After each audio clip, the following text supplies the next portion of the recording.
गरुड़ पुराण 13वां अध्याय। अशोच काल का निर्णय।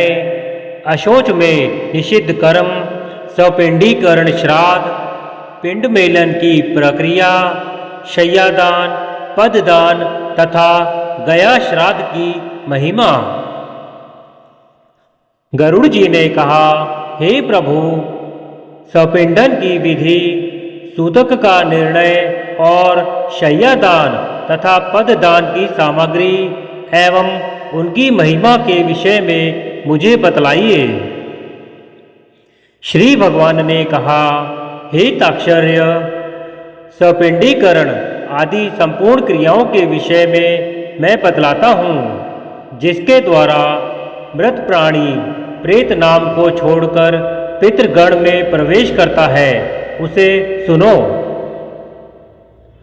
जिनका पिंड रुद्र स्वरूप पितामह आदि के पिंडों में नहीं मिलाया जाता, उनको पुत्रों के द्वारा दिए गए अनेक प्रकार के दान प्राप्त नहीं होते। उनका पुत्र भी सदा अशुद्ध रहता है, कभी शुद्ध नहीं होता, क्योंकि सपिंडीकरण के बिना सूतक की निर्वृत्ति अर्थात समाप्ति नहीं होती। इसीलिए पुत्र के द्वारा सूतक के अंत में सपिंडन किया जाना चाहिए। मैं सभी के लिए सूतकांत का यथोचित काल कहूँगा। ब्राह्मण 10 दिन में, क्षत्रिय 12 दिन में और वैश्य 15 दिन में और शूद्र 1 मास में शुद्ध होता है। प्रेत संबंधी सूतक में सपिंडित 10 दिन में शुद्ध होते हैं। सकुल्या कुल के लोग 3 रात में शुद्ध होते हैं और गोत्रज स्नान मात्र से शुद्ध हो जाते हैं। चौथी पीढ़ी तक के बांधव लोग 10 रात में, 5वीं पीढ़ी के लोग 6 रात में, 6ठी पीढ़ी के लोग 4 दिन में और 7वीं पीढ़ी के 3 दिन में और 8वीं पीढ़ी के 1 दिन में, 9वीं पीढ़ी के 2 प्रहर में तथा 10वीं पीढ़ी के लोग स्नान मात्र से मरणा शौच और जनना शौच से शुद्ध हो जाते हैं। देशांतर में गया हुआ कोई व्यक्ति अपने कुल के जनना शौच या मरणा शौच के विषय का समाचार 10 दिन के अंदर सुनता है तो 10 रात्रि बीतने में जितना समय शेष रहता है, उतने समय के लिए उसे अशौच होता है। 10 दिन बीत जाने के बाद और 1 वर्ष के पहले तक ऐसा समाचार मिलने पर 3 रात तक अशौच रहता है। संवत्सर अर्थात 1 वर्ष बीत जाने पर समाचार मिले तो स्नान मात्र से शुद्धि हो जाती है। मरणा शौच के आदि के 2 भागों के बीतने के पूर्व अर्थात 6 दिन तक यदि कोई दूसरा अशौच आ पड़े तो आद्य अशौच की निर्वृत्ति के साथ ही दूसरे अशौच की भी निर्वृत्ति अर्थात शुद्धि हो जाती है। किसी बालक की दांत निकलने से पूर्व मृत्यु होने पर सद्य अर्थात उसके अंतिम संस्कार के बाद स्नान करने पर, चूड़ाकरण अर्थात मुंडन हो काने पर 1 रात व्रत बंध होने पर, 3 रात और व्रत बंध के पश्चात मृत्यु होने पर 10 रात का अशौच होता है। जब किसी भी वर्ण की कन्या की मृत्यु जन्म से लेकर 27 मास की अवस्था तक हो जाए तो सभी वर्णों में समान रूप से सद्य अशौच की निवृत्ति हो जाती है। इसके बाद वागदान पर्यंत 1 दिन का और इसके बाद अथवा बिना वागदान के भी सयानी कन्याओं की मृत्यु होने पर 3 रात्रि का अशौच होता है, यह निश्चित है। वागदान के अनंतर कन्या की मृत्यु होने पर पितृकुल और वरकुल दोनों को 3 दिन का तथा कन्यादान हो जाने पर केवल पति के कुल में अशौच होता है। 6 मास के अंदर गर्भ स्राव हो जाने पर जितने माह का गर्भ होता है उतने ही दिनों में शुद्धि होती है। इसके बाद अर्थात 6 माह के बाद गर्भ स्राव हो तो उस स्त्री को अपनी जाति के अनुरूप अशौच होता है। गर्भपात होने पर सपिंड की सद्य स्नानोत्तर शुद्धि हो जाती है। कलयुग में जननाशौच और मरणाशौच से सभी वर्णों की 10 दिन में शुद्धि हो जाती है, ऐसा शास्त्रों का निर्णय है।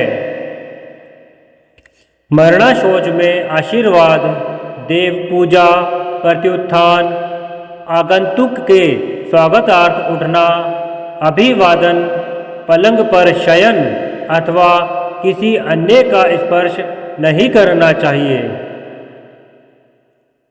इसी प्रकार मरणाशौच में संध्या, दान, जप, होम, स्वाध्याय, पितृतर्पण, ब्राह्मण भोजन तथा व्रत नहीं करना चाहिए। जो व्यक्ति सूतक में नित्य नैमित्तिक अथवा काम्य कर्म करता है उसके द्वारा पहले किए गए नित्य नैमित्तिक आदि कर्म भी नष्ट हो जाते हैं। व्रती, मंत्रपूत, अग्निहोत्री ब्राह्मण, ब्राह्मणिष्ठ, यति और राजा इन्हें सूतक नहीं लगता। विवाह, उत्सव अथवा यज्ञ में मरणाशौच हो जाने पर उस अशौच की प्रवृत्ति के पूर्व बनाया हुआ अन्न भोजन करने योग्य होता है, ऐसा मनु जी ने कहा है। सूतक न जानने के कारण जो व्यक्ति सूतक वाले घर से अन्न आदि कुछ ग्रहण करता है तो वह दोषी नहीं होता, किंतु याचक को देने वाला दोष का भागी होता है। जो सूतक को छिपाकर ब्राह्मण को अन्न देता है वह दाता तथा सूतक को जानकर भी जो ब्राह्मण सूतकान का भोजन करता है वे दोनों ही दोषी होते हैं। इसीलिए सूतक से शुद्धि प्राप्त करने के लिए पिता का सपिंडन श्राद्ध करना चाहिए, तभी वह मृतक पितृगणों के साथ पितृलोक में जाता है। तत्वदर्शी मुनियों ने 12वें दिन, 3 पक्ष में, 6 मास में अथवा 1 वर्ष पूर्ण होने पर सपिंडीकरण करने के लिए कहते हैं। कलयुग में धार्मिक भावना के अनित्य होने से, पुरुषों की आयु क्षीण होने से और शरीर की अस्थिरता के कारण 12वें दिन ही सपिंडीकरण कर लेना प्रशस्त है। गृहस्थ के मरने पर व्रतबंध, उत्सव आदि व्रत उद्यापन तथा विवाह आदि कृत्य नहीं होते जब तक पिंड मेलन नहीं होता, अर्थात पितरों में पिंड मिला नहीं दिया जाता या सपिंडीकरण श्राद्ध नहीं हो जाता, तब तक उसके यहाँ से भिक्षु भिक्षा भी नहीं ग्रहण करता। अतिथि उसके यहाँ सत्कार नहीं ग्रहण करता और नित्य नैमित्तिक कर्मों का भी लोप रहता है। कर्म का लोप होने से दोष का भागी होना पड़ता है। इसीलिए चाहे निरग्निक हो या सार्वजनिक अग्निहोत्री 12वें दिन सपिंडन कर देना चाहिए। सभी तीर्थों में स्नान आदि करने और सभी यज्ञों का अनुष्ठान करने से जो फल प्राप्त होता है वही फल 12वें दिन सपिंडन करने से प्राप्त होता है। अतः स्नान करके मृत अवस्था में गोमय से लेपन करके पुत्र को शास्त्रोक्त विधि से सपिंडन श्राद्ध करना चाहिए। पाद्य, अर्घ्य, आचमनीय आदि से विश्व देवों का पूजन करें और असत गति के पितरों के लिए भूमि में विकिर देकर हाथ पांव धोकर पुनः आचमन करें। तब वसु, रुद्र और आदित्य स्वरूप पिता, पितामह तथा प्रपितामह को क्रमशः एक एक अर्थात 3 पिंड प्रदान करे और चौथा पिंड मृतक को प्रदान करे। चंदन, तुलसी पत्र, धूप दीप, सुंदर भोजन, तांबूल, सुंदर वस्त्र तथा दक्षिणा आदि से पूजन करें। तदनंतर सुवर्ण की शलाका से प्रेत के पिंड को 3 भागों में विभक्त करके पितामह आदि के पिंडों में पृथक पृथक उसका मेलन करें। अर्थात एक भाग पितामह के पिंड में, दूसरा भाग प्रपितामह के पिंड में तथा तीसरा भाग वृद्ध प्रपितामह के पिंड में मिलाएं। हे गरुड़, मेरा मत है कि माता के पिंड का मेलन पितामही आदि के पिंड के साथ और पिता के पिंड का मेलन पितामह आदि के पिंड के साथ करके सपिंडीकरण श्राद्ध संपन्न करना चाहिए।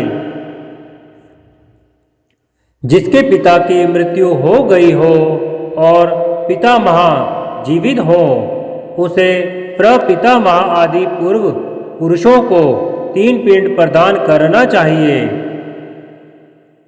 और पितृपिंड को 3 भागों में विभक्त करके प्रपितामह आदि उन्हीं के साथ मिलन करें।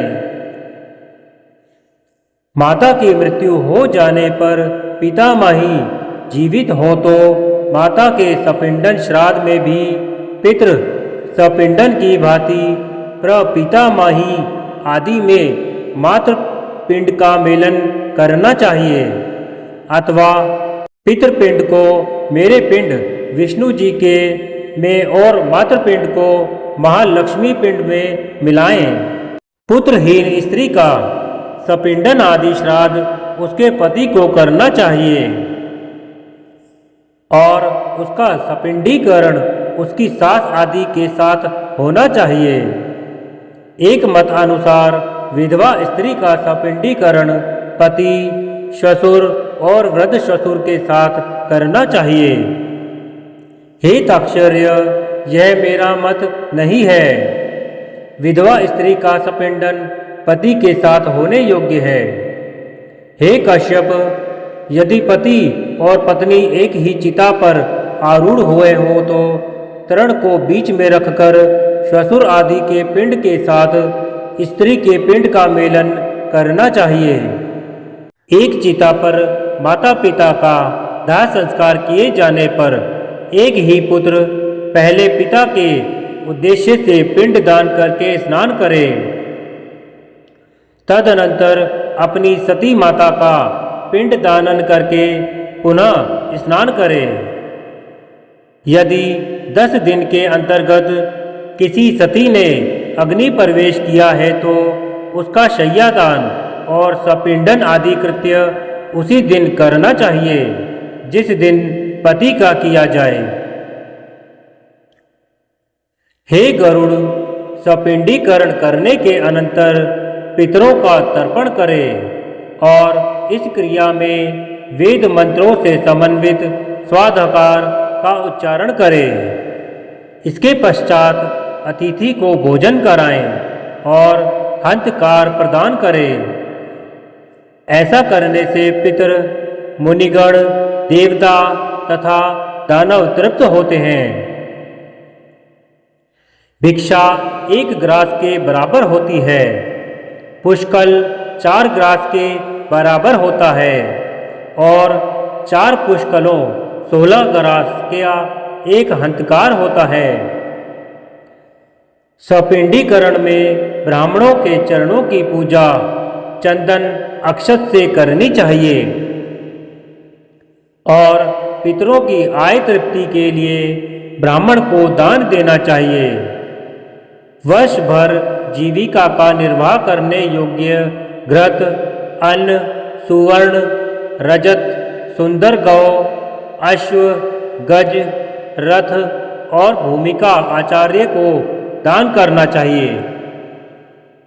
इसके बाद स्वास्ति वाचन पूर्वक मंत्रों से कुमकुम, अक्षत और नैवेद्य आदि के द्वारा ग्रहों, देवी और विनायक की पूजा करनी चाहिए। इसके बाद आचार्य मंत्रोच्चारण करते हुए यजमान का अभिषेक करें और हाथ में रक्षा सूत्र बांधकर मंत्र से पवित्र अक्षत प्रदान करें। तदनंतर विविध प्रकार के सुस्वादु मिष्ठानों से ब्राह्मणों को भोजन कराएं और फिर दक्षिणा सहित अन्न एवं जल युक्त 12 घट प्रदान करें। फिर ब्राह्मणी को वर्ण क्रम से अपनी शुद्धि हेतु क्रमशः जल, शस्त्र, कोड़े पर डंडे का स्पर्श करना चाहिए, अर्थात ब्राह्मण जल का, क्षत्रिय शस्त्र का, वैश्य कोड़े का तथा शूद्र डंडे का स्पर्श करें। ऐसा करने से वे शुद्ध हो जाते हैं।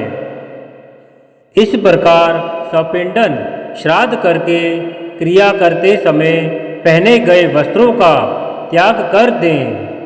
इसके बाद श्वेत वर्ण के वस्त्र को धारण करके शय्या दान करें।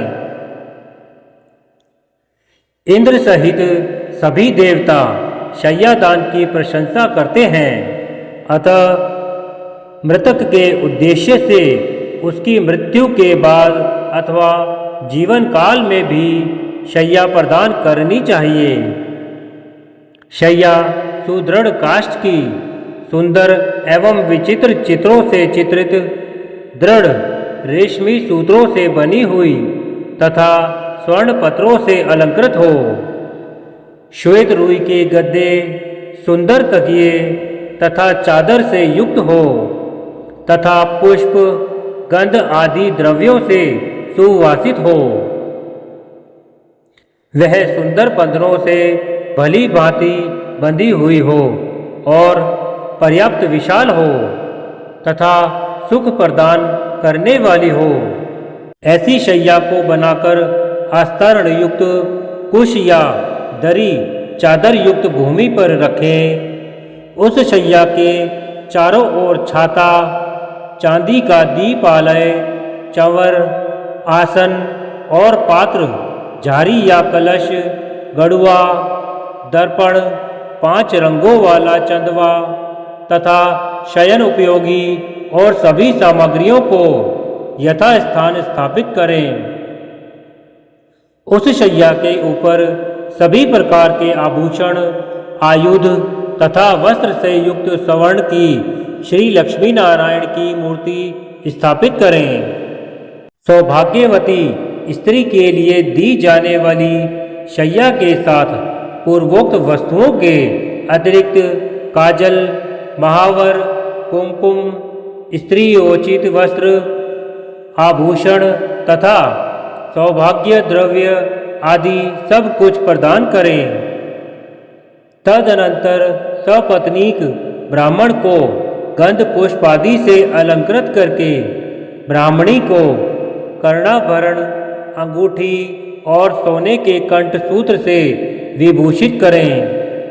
उसके बाद ब्राह्मण को साफा, दुपट्टा और कुर्ता पहनाकर श्री लक्ष्मी नारायण मूर्ति के आगे सुख शय्या पर बिठाएं। कुमकुम और पुष्पमाला आदि से श्री लक्ष्मी नारायण की भली भांति पूजा करें। तदनंतर लोकपाल, नवग्रह, देवी और विनायक की पूजा करें उत्तराभिमुख होकर अंजलि में पुष्प लेकर ब्राह्मण के सामने स्थित होकर इस मंत्र का उच्चारण करें। हे कृष्ण, जैसे क्षीर सागर में आपकी शैया है, वैसे ही जन्म जन्मांतर में भी मेरी शैया सूनी ना हो। इस प्रकार की प्रार्थना करके विप्र और श्री लक्ष्मी नारायण को पुष्पांजलि चढ़ाकर संकल्प पूर्वक सभी सामग्रियों के साथ व्रतोपदेशक ब्रह्मावादी गुरु को शैया का दान दें और कहे, हे ब्राह्मण, इस शैया को ग्रहण करो। इसके बाद शैया पर स्थित ब्राह्मण को लक्ष्मी और नारायण की प्रतिमा को हिलाएं। तदनंतर प्रदक्षिणा और प्रणाम करके उन्हें विसर्जित करें। यदि पर्याप्त धन संपत्ति हो तो शैया में सुखपूर्वक शयन करने के लिए सभी प्रकार के उपकरणों से युक्त अत्यंत सुंदर गृहदान भी करें। जो जीवित अवस्था में अपने हाथ से शैया दान करता है, वह जीते हुए ही पर्व काल में व्रतोत्सर्ग भी करे। एक शैया एक ही ब्राह्मण को देनी चाहिए। बहुत ब्राह्मणों को एक शैया कदापि नहीं देनी चाहिए। यदि वह शैया विभक्त अथवा विक्रय करने के लिए दी जाती है तो वह दाता के अधःपतन का कारण बनती है। सत्पात्र को शैया दान करने से वांछित फल की प्राप्ति होती है और पिता तथा दान देने वाला पुत्र दोनों इस लोक और परलोक में मुदित होते हैं।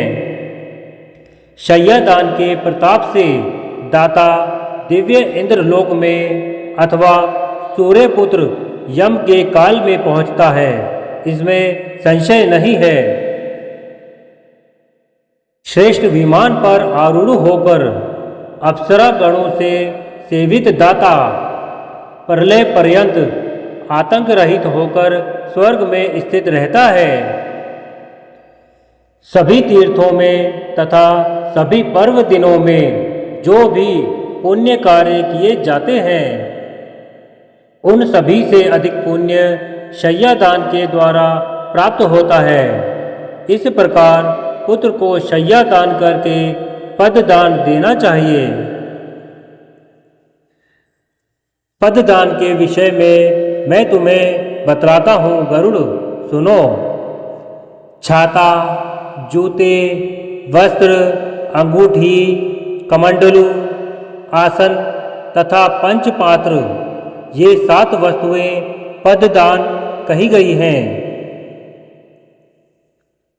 दंड, ताम्रपत्र, कच्चा अन्न, भोजन, आर्ध्यपात्र और यज्ञोपवीत को मिलाकर पद की संपूर्णता होती है।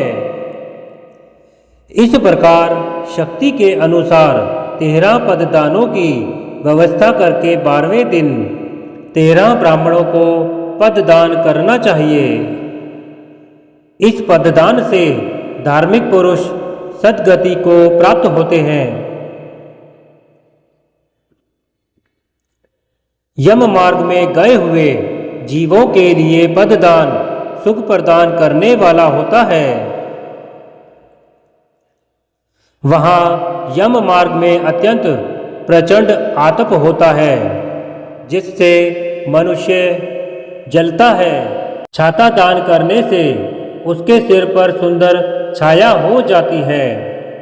जो जूता दान करते हैं वे अत्यंत कंटकाकीर्ण यमलोक के मार्ग में अश्व पर चढ़कर जाते हैं। हे खेचर, वहाँ यम मार्ग में शीत, गर्मी और वायु से अत्यंत घोर कष्ट मिलता है। वस्त्र दान के प्रभाव से जीव सुखपूर्वक उस मार्ग को तय कर लेता है। यम के मार्ग में महाभयंकर और विकराल तथा काले और पीले वर्ण के यमदूत मुद्रिका प्रदान करने से जीव को पीड़ा नहीं देते। कमंडलू का दान करने से अत्यंत धूप से परिपूर्ण, वायु रहित और जल विहीन यम मार्ग में जाने वाला वह प्यासा जीव प्यास लगने पर जल पीता है। मृत व्यक्ति के उद्देश्य से जो ताम्र का जल पात्र देता है उसे 1000 प्रपादान का फल अवश्य ही प्राप्त होता है। ब्राह्मण को सम्यक रूप से आसन और भोजन देने पर यम मार्ग में चलता हुआ जीव धीरे धीरे सुखपूर्वक पाथेय भोज्य पदार्थों का उपभोग करता है। इस प्रकार सपिंडन के दिन विधान पूर्वक दान दे करके बहुत से ब्राह्मणों को तथा चांडाल आदि को भी भोजन देना चाहिए। इसके बाद वर्ष के पूर्व ही 12वें दिन सपिंडन करने पर भी प्रत्येक मास जल कुंभ और पिंडदान करना चाहिए। हे खग, प्रेत कार्य को छोड़कर अन्य किसी कर्म का पुनः अनुष्ठान नहीं किया जाता, किंतु प्रेत की अक्षय तृप्ति के लिए पुनः पुनः पिंडदान आदि करना चाहिए। अतः मैं विशेष तिथि पर मृत्यु होने वाले जीव के मासिक, वार्षिक और पाक्षिक श्राद्ध के विषय में कुछ विशेष बात कहूँगा, सुनो। पूर्णमासी तिथि पर जो मरता है उसका पूर्णमासिक श्राद्ध चतुर्थी तिथि को होता है, और जिसकी मृत्यु चतुर्थी तिथि को हुई है उसका पूर्णमासिक श्राद्ध नवमी तिथि को होता है। नवमी तिथि को जिसकी मृत्यु हुई है उसका पूर्णमासिक श्राद्ध रिक्ता तिथि चतुर्दशी को होता है। इस प्रकार पाक्षिक श्राद्ध 20वें दिन करना चाहिए। यदि एक ही मास में 2 संक्रांतियां हो तो 2 महीनों का श्राद्ध मल मास में ही करना चाहिए। यदि एक ही मास में 2 मास हों तो उस मास के ही वे दोनों पक्ष और वे ही 30 तिथियां उन दोनों महीनों की मानी जाएगी। मल मास में पड़ने वाले उन दोनों मासों के मासिक श्राद्ध के विषय में विद्वानों को यह व्यवस्था सोचनी चाहिए कि श्राद्ध तिथि के दिन पूर्वार्ध में प्रथम मास का श्राद्ध करें और द्वितीय यार्ध में दोपहर के बाद दूसरे मास का श्राद्ध करें। संक्रांति रहित मास में पिंड रहित श्राद्ध, आम श्राद्ध और संक्रांति युक्त मास में पिंड युक्त श्राद्ध करना चाहिए। इस प्रकार प्रथम वार्षिक श्राद्ध को मल मास तथा उसके बाद आने वाले शुद्ध मास 13वें मास दोनों ही मासों में करना चाहिए। इस प्रकार वर्ष पूर्ण होने पर वार्षिक श्राद्ध करना चाहिए और वार्षिक श्राद्ध की तिथि को विशेष रूप से ब्राह्मणों को भोजन कराना चाहिए। 1 वर्ष पूर्ण हो जाने पर श्राद्ध में हमेशा 3 पिंड दान करना चाहिए। एकोदिष्ट श्राद्ध नहीं करना चाहिए। ऐसा करने वाला पितृघातक होता है। तीर्थ श्राद्ध, गया श्राद्ध तथा गज छाया योग में युग आदि तिथियों तथा ग्रहण में किए जाने वाला पितृ श्राद्ध वर्ष के अंदर नहीं करना चाहिए। हे खगेश्वर, पितृभक्ति से प्रेरित होकर के पुत्र को 1 वर्ष के अनंतर ही गया श्राद्ध करना चाहिए। गया श्राद्ध करने से पितृ भवसागर से मुक्त हो जाते हैं और भगवान गदाधर की कृपा से वे परम गति को प्राप्त होते हैं। गया के विष्णु पद तीर्थ में तुलसी की मंजरी से भगवान विष्णु की पादुका का पूजन करना चाहिए और उसके आलवाल आदि तीर्थों में यथाक्रम पिंडदान करना चाहिए। जो व्यक्ति गयाशिर में शमी के पत्ते के समान प्रमाण वाले पिंड को देता है, वह सातों गोत्रों के अपने 101 पुरुषों का उद्धार करता है। कुल को आनंदित करने वाला जो पुत्र गया में जाकर श्राद्ध करता है, पितरों को तुष्टि देने के कारण उसका जन्म सफल हो जाता है। हे गरुड़, यह सुना जाता है कि देव पितरों ने मनु के पुत्र इक्ष्वाकु को कलापवन में यह गाथा सुनाई थी। क्या हमारे कुल में ऐसे कोई सन्मार्गगामी पुत्र होंगे जो गया में जाकर आदरपूर्वक हम लोगों को पिंड प्रदान करेंगे?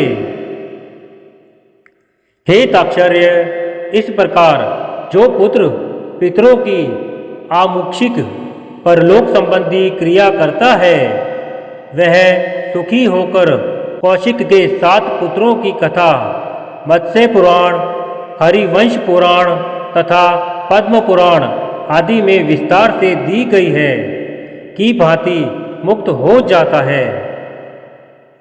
हे ताक्षर्य, भारद्वाज के 7 पुत्र पितृश्राद्ध के हेतु गोवध करके भी 7 जन्म परंपराओं को भोग करके पितरों के प्रसाद से मुक्त हो गए। कौशिक के वे 7 पुत्र प्रथम जन्म में दशार्ण देश में 7 व्याधों के रूप में उत्पन्न हुए थे। इसके बाद अगले जन्म वे कालंजर पर्वत पर मृग के रूप में उत्पन्न हुए। फिर शरद द्वीप में चक्रवात के रूप में उनकी उत्पत्ति हुई और अगले जन्म में मानसरोवर में हंस के रूप में उत्पन्न हुए। वे ही कुरुक्षेत्र में वेदपारगामी ब्राह्मण के रूप में उत्पन्न हुए और पितरों के प्रति भक्ति भाव रखने के कारण वे ब्राह्मण पुत्र मुक्त हो गए। इसीलिए पूरे प्रयत्न से मनुष्य को पितृभक्त होना चाहिए। पितृभक्ति के कारण मनुष्य इस लोक तथा परलोक में भी सुखी होता है। हे गरुड़, यह सब अधर्व देहिक क्रिया हमने तुमसे कही। यह कृत्य पुत्र की कामना को पूर्ण करने वाला, पुण्यप्रद तथा पिता को मुक्ति प्रदान करने वाला है। जो कोई निर्धन मनुष्य भी इस कथा को सुनता है, वह भी पाप से मुक्त होकर पितरों के निमित्त दिए जाने वाले दान का फल प्राप्त करता है। जो मनुष्य मेरे द्वारा कहे गए श्राद्धों एवं दानों को विधि पूर्वक करता है और गरुड़ पुराण की कथा को सुनता है, उसके फल को सुनो। पिता उसको सत्पुत्र प्रदान करता है, पितामह उसको गोधन देते हैं, उसके प्रपितामह उसे बहुविध धन संपत्ति प्रदान करते हैं और वृद्ध प्रपितामह तृप्त होकर विपुल अन्न आदि प्रदान करते हैं। इस प्रकार श्राद्ध से तृप्त होकर सभी पितृपुत्र को वांछित फल देते हैं और धर्म मार्ग से धर्मराज के प्रसाद में जाकर वे धर्मराज की सभा में आदरपूर्वक विराजमान रहते हैं। सूत जी ने कहा, इस प्रकार श्री विष्णु जी से औदर्व देहिक श्राद्ध दान आदि विषयक महात्म्य सुनकर गरुड़ जी को अपार हर्ष हुआ। इस प्रकार गरुड़ पुराण का सपिंडन आदि सर्वकर्म नामक 13वां अध्याय पूर्ण हुआ।